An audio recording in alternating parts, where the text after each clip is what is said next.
Good morning. I am Marcia Ferranto, CEO of the National Law Enforcement Officers Memorial Fund. It is my honor and privilege to stand with you today to support measures to reduce gun violence. One of the cornerstones of the Memorial Fund's mission is to make it safer for those who serve.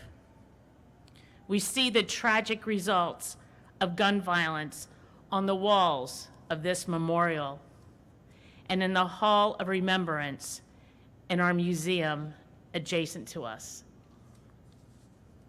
The National Law Enforcement Memorial Museum believes that measures such as Project Guardian will have a profound impact on helping reduce the number of officers who are killed as a result of gun violence. The goal of having safer communities is a goal that both law enforcement and everyday citizens strive to achieve. We wholeheartedly believe that coordinating and sharing information and data among the various agencies, enforcing background checks, and coordinated prosecution will help improve the safety of those who serve and ultimately make our communities safer. We are proud to stand with you today as a national law enforcement organization and as everyday citizens to show our support for Project Guardian. It is my privilege now to introduce Jesse Liu, U.S. Attorney for the District of Columbia. Jesse? Thank you, Marcia, for letting us host this press conference at the National Law Enforcement Memorial and for your support. Good morning, everyone. My name is Jesse Liu. I'm the U.S. Attorney for the District of Columbia.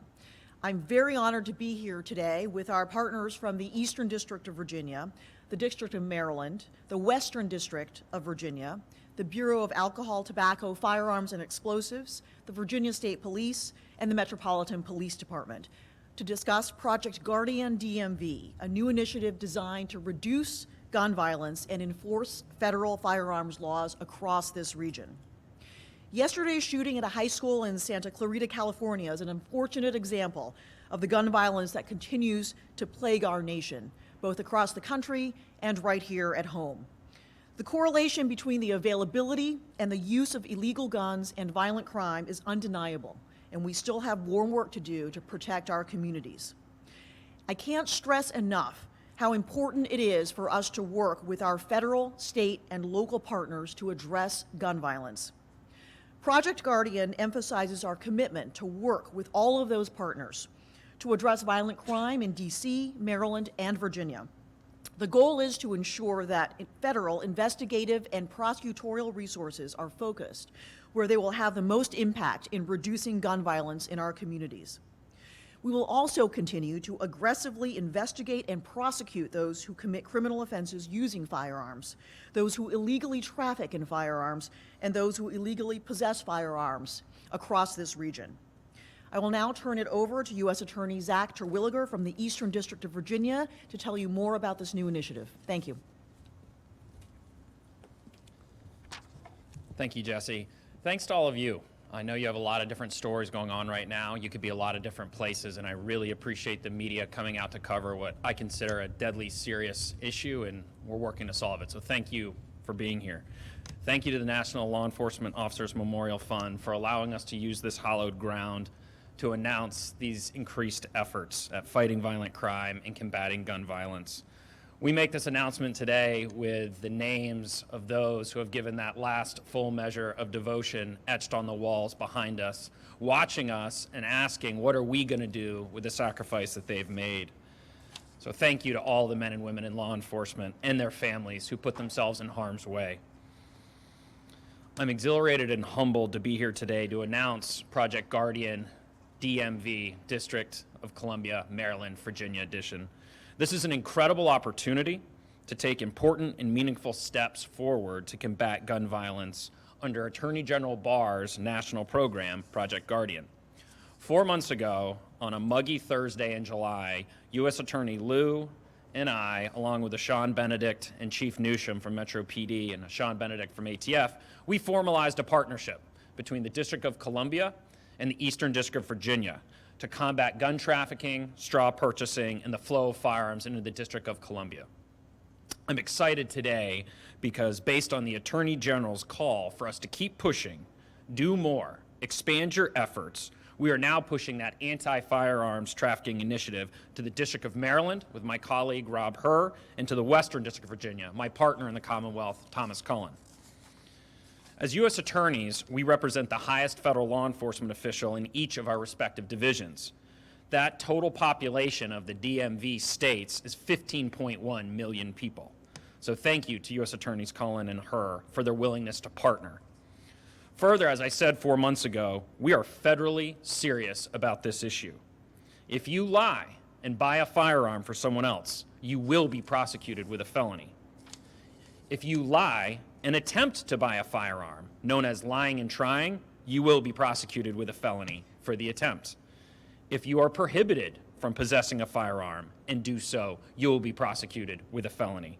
That's not just for felons. I'm sure many of you are familiar with felon in possession. There are many prohibitors that Congress has given us. If you fall into one of these categories, you may not possess a firearm. Fugitives, illegal aliens, or those unlawfully in the country, drug users, that includes marijuana. You smoke dope and have a gun, you got a federal problem. Those who have been adjudicated mentally defective or committed, those who have a final protective order against them, and those convicted of a certain class of misdemeanor related to domestic violence. And let me pause there for a second. Domestic violence incidents represent a grave threat to intimate partners and to the law enforcement officers who respond to those chaotic and volatile scenes. Multiple names on the walls that's behind us and in front of us are the result of officers bravely trying to save a victim's life only to be killed by an aggressor partner. So if you have a misdemeanor crime of domestic violence, you can't possess a gun. And let me impress upon all the district attorneys and Commonwealth attorneys across the country, prosecute those domestic violence cases, because it will result in the aggressor not being able to possess a firearm.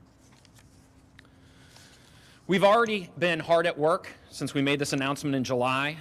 And so between that announcement and today, we've had some great prosecutions between the DC and EDVA initiative. Just last Friday, we announced a guilty plea in a case where we prosecuted a Maryland man for making false statements in his purchasing of 35 firearms over the course of 3 months. Those firearms were ultimately trafficked across state lines into Maryland and Washington, D.C. 3 of the firearms the man illegally purchased have already been recovered by law enforcement after being used in a number of violent crimes, including 1 homicide and 1 domestic violence shooting. In 2019, we've increased prosecutions of firearms offenses in EDVA, Eastern District of Virginia, by 20% from 2018, and we're not done. This initiative is bearing fruit. On the other side of the Potomac, the Commonwealth of Virginia has the 4th lowest crime rate in the United States in 2018. We want to be part of the solution here in Washington, and we want to stop the flow of illegal guns coming across the Potomac. The public is on notice that we're deadly serious about these offenses, and now with the Attorney General himself, all the tentacles of the Department of Justice, the ATF, the Virginia State Police, the Crime Gun Intelligence Center capabilities, and the amazing men and women in blue on the beat, we're doubling down with Project Guardian. So thank you again for having us here today, and thank you for covering this.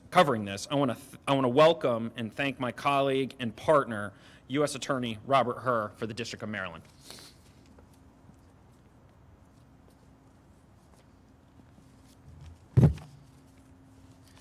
Good morning. I am Robert Hur, the United States Attorney for the District of Maryland. I am grateful to be here this morning, standing shoulder to shoulder with my fellow U.S. attorneys and law enforcement partners at an important memorial to law enforcement who made the ultimate sacrifice for the sake of our communities. Now, we know that violent gangs and organized crime rings do not respect state lines. They are opportunistic. They are out breaking the law and preying on our communities to make a profit. And if an opportunity exists on the other side of a state line, They don't much care whether their victims are in the District of Columbia, Maryland, or Virginia. Now, the same goes for the guns that these criminals use to commit their crimes and terrorize our neighborhoods. Like armed criminals, guns can and do travel all over our region. Now, if the criminals who pose the greatest threats to our communities are nimble and savvy, then we in law enforcement need to be even more so. Crime trends are regional. For example, if armed drug trafficking gangs get a foothold in one part of a region, you can bet that the drugs and the gun violence will spread and impact other parts of the region. That is why we are here together today, to ensure that we continue to think smart, think regionally, cooperate and coordinate, and apply this model successfully to reduce gun violence. Now, the city of Baltimore is not far from here. It's just about an hour north. And in Baltimore, we continue to hold accountable the dangerous individuals responsible for the sustained levels of gun violence in our city. Now, I'm proud of the work that local, state, and federal law enforcement are doing together every day to make Baltimore's neighborhoods safer. Unfortunately, there is no quick and easy answer. I wish there were.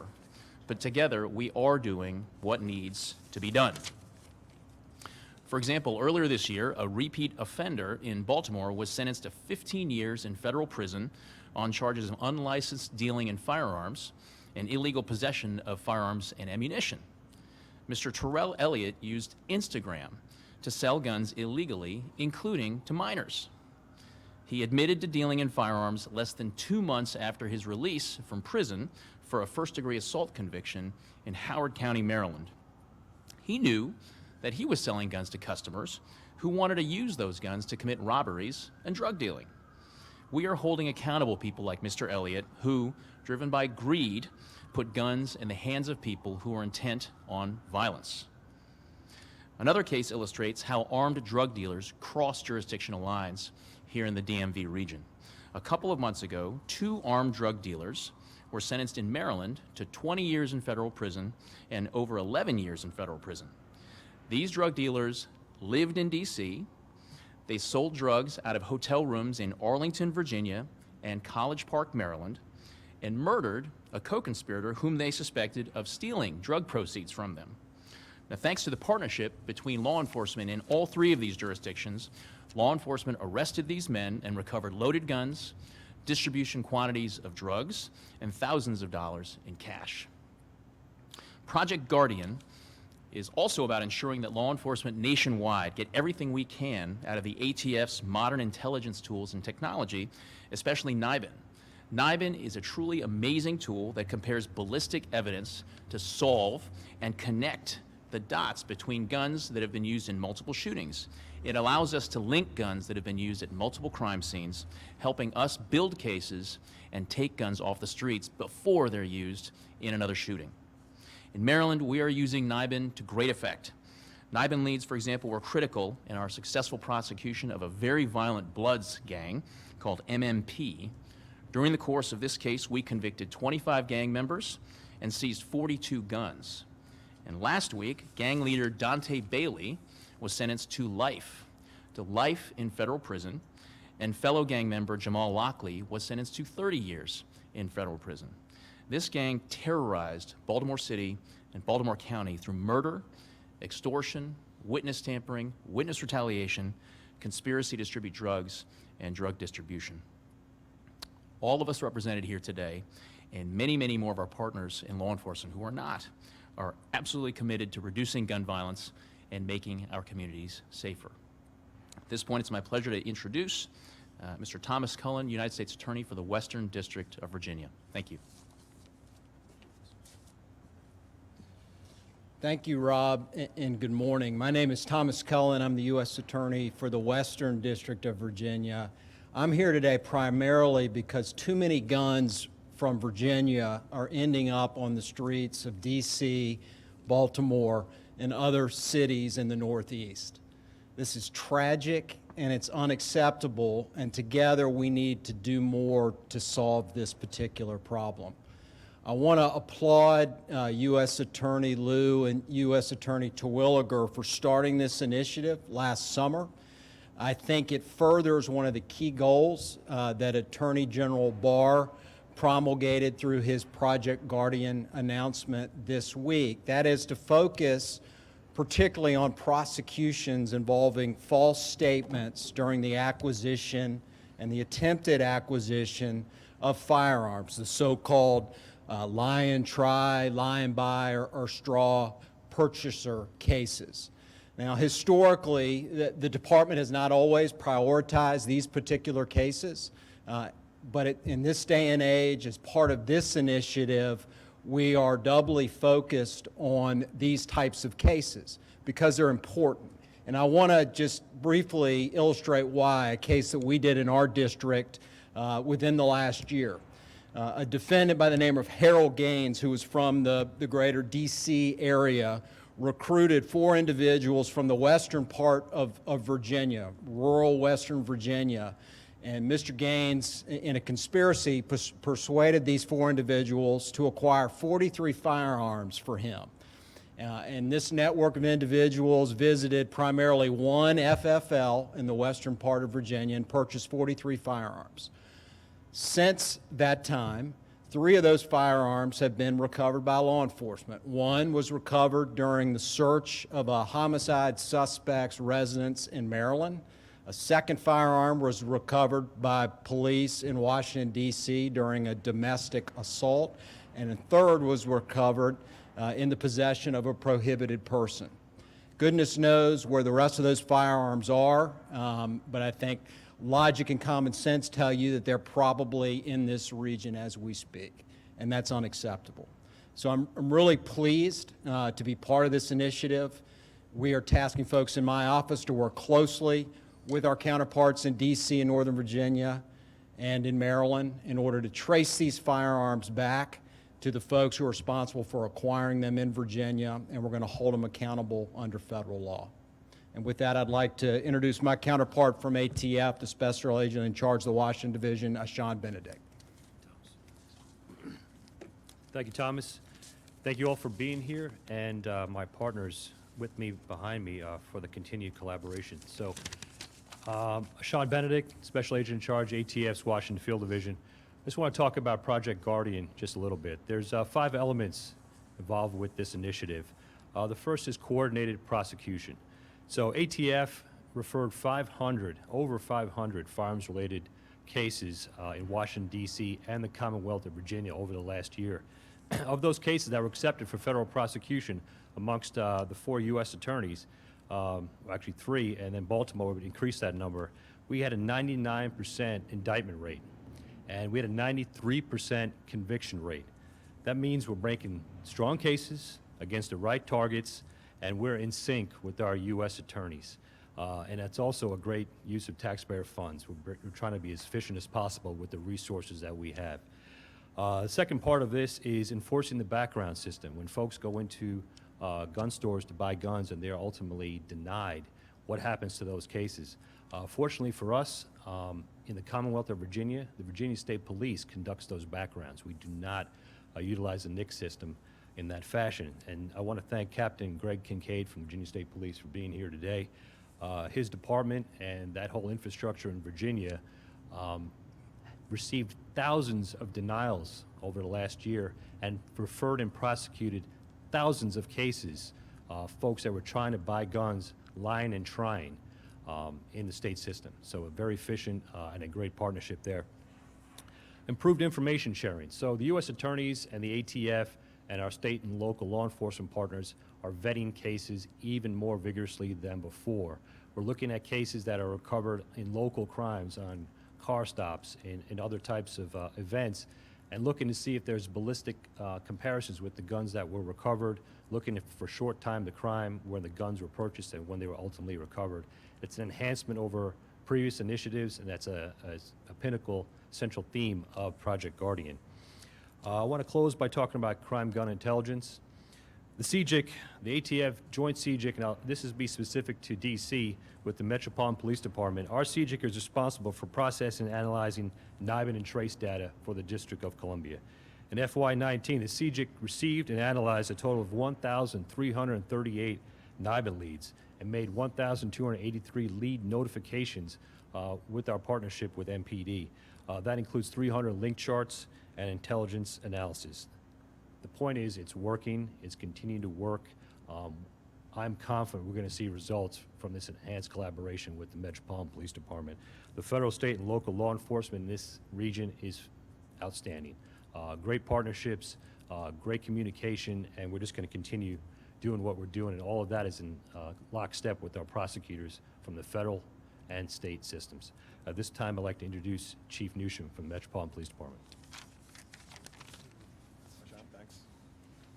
All right, Ashan, thank you. Good morning. I'm Pete Newsham. I'm the Chief of Police for the Metropolitan Police Department. I think it's critically important to point out where we've gathered here today at the National Law Enforcement Officers Memorial. The reason why I think it's important to point that out is I think it's an illustration of how gun violence impacts us all. I spend a lot of time as the Chief of Police with the victims of gun violence. I see mothers who have lost their sons. I have seen children who have lost their fathers. And primarily, it is due to gun violence in Washington, D.C., and we see it in other cities like Baltimore. If you look around at this wall, many of you know the district police officers whose names are on that wall. I have friends whose names are on that wall, and that's why I think this illustrates how this gun violence can impact us all personally, and we need to collectively put a stop to it. I want to thank the team at the memorial for allowing us to hold this press conference here. I could not be more pleased that the Attorney General has announced Project Guardian, where collectively you can see the U.S. attorneys from our region gathered behind me are going to work primarily to address the violent offenders who decide to pick up guns in our community and to use them. Part of that will be addressing how we get guns into a city like the District of Columbia. If you think about the District of Columbia, we do not manufacture or sell firearms here in the district, but we've had 148 homicides this year, and more than 80% of those homicides are related to illegal firearms. So I want to thank my partners for coming out. This is something that we intend to address. This is not something that we are going to stop on. We are going to collectively work on reducing gun violence, and I want to thank you all very much for joining me in this effort. All right, we have time for some question and answer period. Here from the U.S. Attorney Tom. Washington. Yep.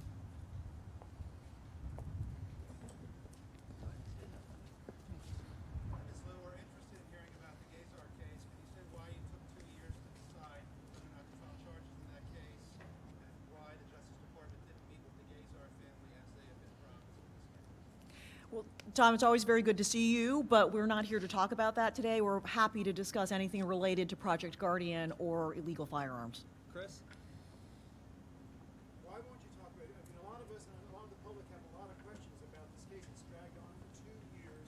The family says that they were lied to by your office. We've seen members of Congress who have come out and said justice was not served here. Your statement doesn't really give us any information at all. Can you tell us if your office and the FBI even interviewed the 2 officers who fired the shot? My colleagues from the U.S. Attorney's offices across this region and our law enforcement partners have taken time out of their very, very busy schedules to gather here to talk about how to address gun violence in the region, and that's what we're here to talk about. Are you going to have a press conference or ever answer questions about the Gazar? Again, we're here to talk about Project Guardian and illegal gun violence, so that's what we'd like to discuss today. Bob, do you have a question? About the Gazar case. Anybody have a question about Report on illegal the Gazar firearms case trafficking? like other U.S. attorneys around the country have done with investigations? You can release anything other than the statement. Chris, I think she's answered your My question. name is Mark. Mark, Thanks. we've answered your question. Does anybody have Actually, you questions on haven't answered our firearms questions trafficking? at all. Go ahead. Thank you.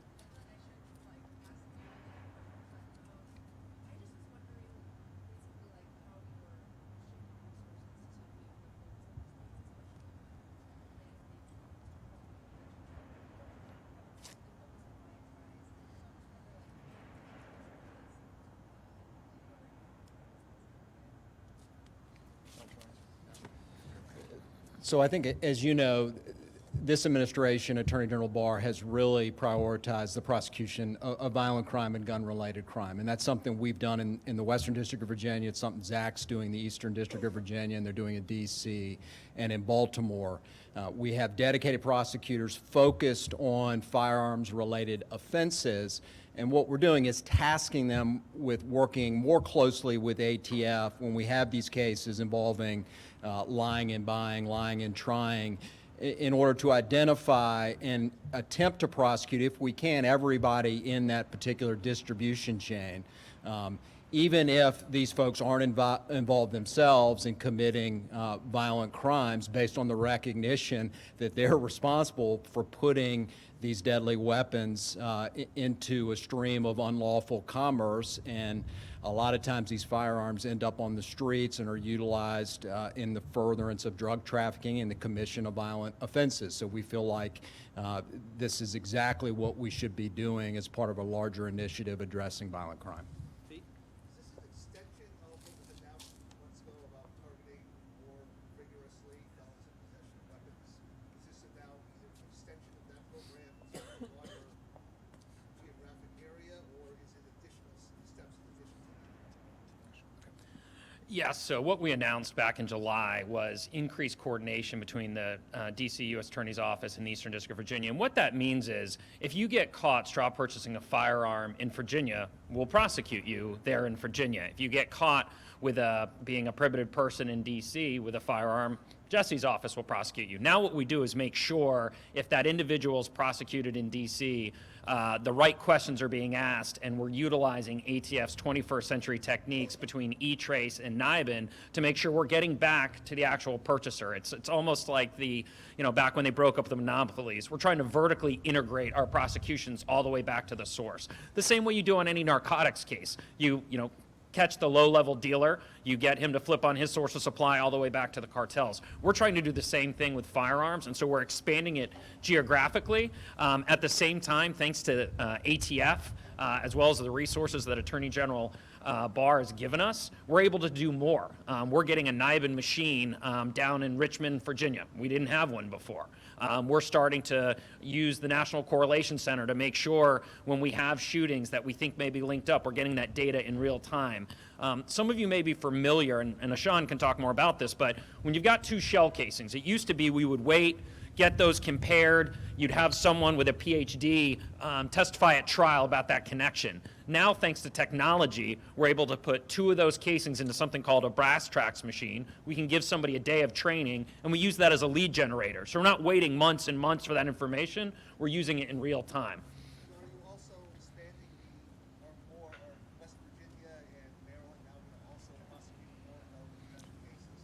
It also sounds like you're taking more seriously some other charges like relying on federal forms. Is that Yes. Yeah, so you all are probably familiar with Project Safe Neighborhood. Project Guardian supplements and puts a finer tip on what we're doing in terms of firearms. So in answer to Sadie's question as well, we were given prosecutorial resources for Project Safe Neighborhood. We can easily use those same resources for Project Guardian. In addition, we're leveraging those state and local partnerships, both on the attorney side and on the law enforcement side, through task force officers, through individuals who are, do great work. I mean, the Virginia State Police, the Fairfax County Police, those are great investigative agencies. We're partnering with them. Maryland and the Western District of Virginia duplicate what DC and Virginia does now in terms of prosecuting all felon in possession cases? Short answer, speaking from the perspective of District of Maryland, yes. We understand that a portion of the guns that show up and are recovered in D.C., when you trace them back to the original owner, they do go back to Maryland. So as Zach was saying earlier before, we want to make sure that we capture the entire distribution chain of not only prosecuting the person who possessed the gun illegally in the District of Columbia, but also how did that gun get in the hands of the person who was not allowed to possess that gun by federal law. Now, in Maryland, of course, ATF is a critical partner of ours, and we've got some significant violent crime problems that ATF and the U.S. Attorney's Office are collaborating on every single day with respect to gun violence in Baltimore. So of course there's always going to be a figuring out of how do we balance the resources in order to make the biggest impact possible on lowering gun violence and increasing public safety.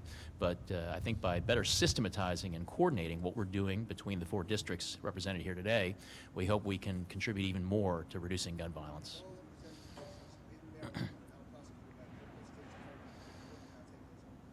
I'm sorry, could you repeat that question? I couldn't hear you.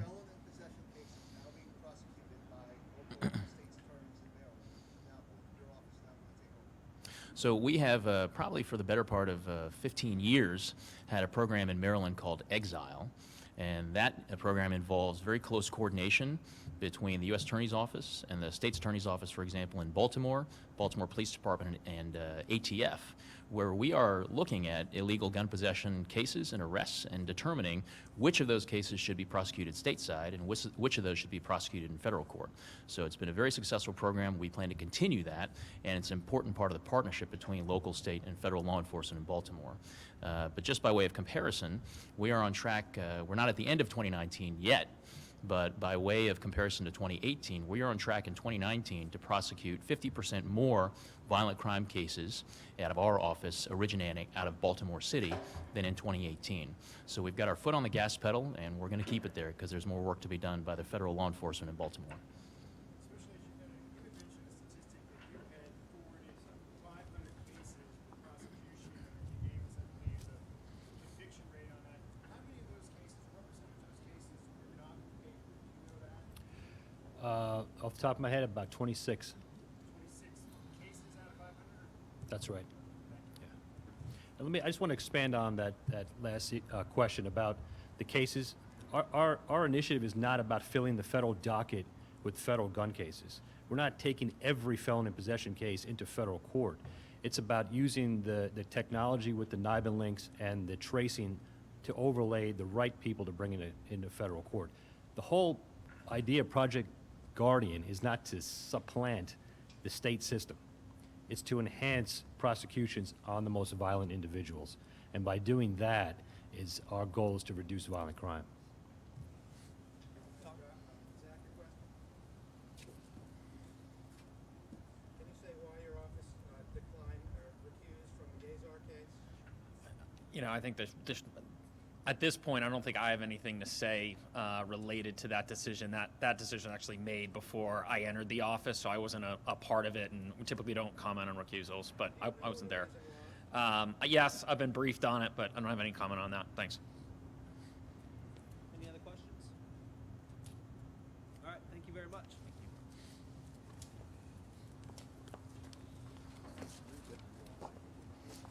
Yeah, I've got